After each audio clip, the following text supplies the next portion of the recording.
नमस्कार, मैं Pankaj Saxena India speak में आप सभी का स्वागत करता हूं। जागो जागो जागो ग्राहक जागो प्रोग्राम में आप सभी का स्वागत है। आज हमारे साथ में अतुल अग्रवाल जी, जीएसटी व इनकम टैक्स के वकील।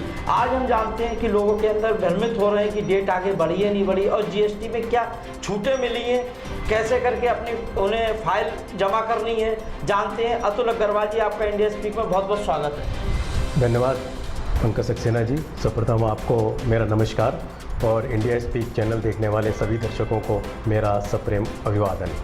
जैसा कि आपने जानना चाहा है कि लोग भ्रमित हैं, इस संबंध में मैं बताना चाहूँगा कि सरकार के द्वारा जीएसटी और इनकम टैक्स दोनों में जो रिटर्न फाइलिंग की डेट्स है उनको आगे बढ़ा दिया गया है इस पेंडेमिक को देखते हुए। और इसमें जो जीएसटी की जैसे अप्रैल का एक मासिक रिटर्न 3B जो 24 मई तक फाइल होना होता है उसको बढ़ा के उन्होंने 9 जुलाई 20 कर दिया है। इसी तरीके से मई का 3B जो 24 जून तक होना था फाइल उसको बढ़ा के 9 जुलाई की डेट कर दी है। इस तरह से उन्होंने व्यापारी भाइयों को ये एक सहूलियत दी है कि वो आराम से अपना रिटर्न फाइल कर सकते हैं, इसमें कोई लेट फी नहीं लगेगी। इसके अलावा एक बहुत बड़ी सहायता, एक बहुत बड़ी अपॉर्चुनिटी इन व्यापारियों को दी है जो जुलाई जब से जीएसटी लगा था तब से अब तक अगर उन्होंने अपना जीएसटी रिटर्न फाइल नहीं किया है तो भी वो 1 जुलाई सन 1917 से लेकर 30 जून 20 तक का रिटर्न 1 जुलाई 20 से 30/9/20 तक फाइल कर सकते हैं।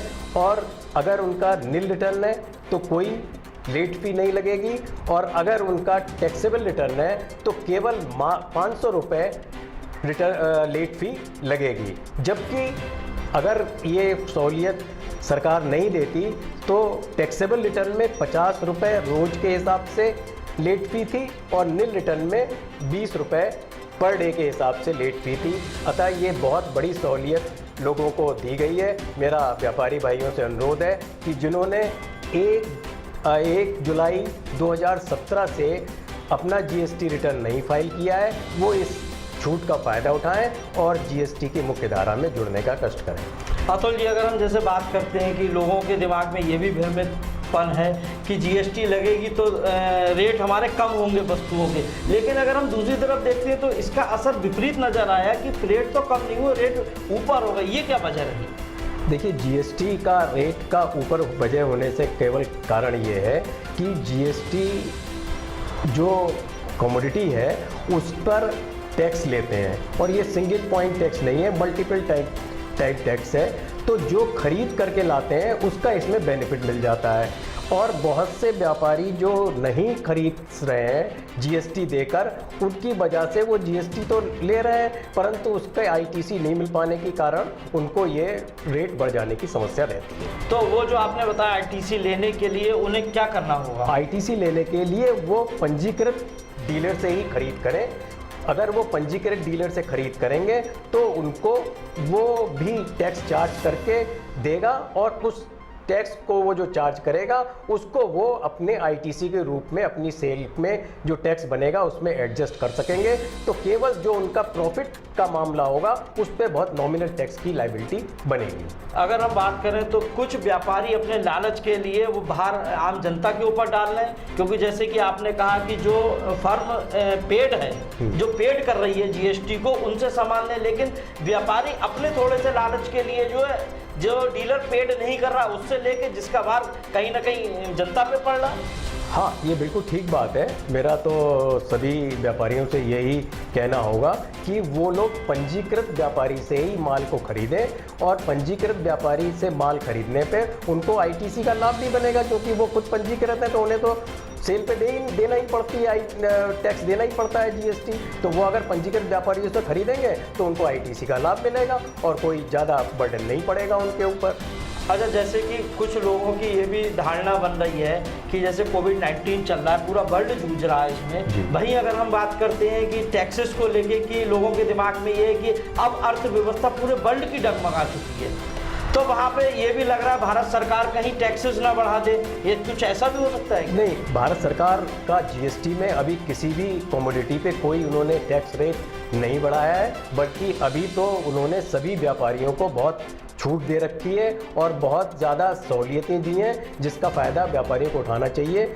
एक बात रह गई थी कि कंपोजिशन डीलर जो है उनकी जो जनवरी, फरवरी, मार्च की रिटर्न होती थी वो 18 अप्रैल तक फाइल करनी होती थी, उसकी भी डेट बढ़ा के उन्होंने 9 जुलाई कर दी है और अप्रैल, मई, जून की 18 जुलाई है। तो ये जो उसमें आते हैं कंपोजिशन डीलर हैं, उनको भी एक बहुत बड़ा फ़ायदा उन्होंने दिया है।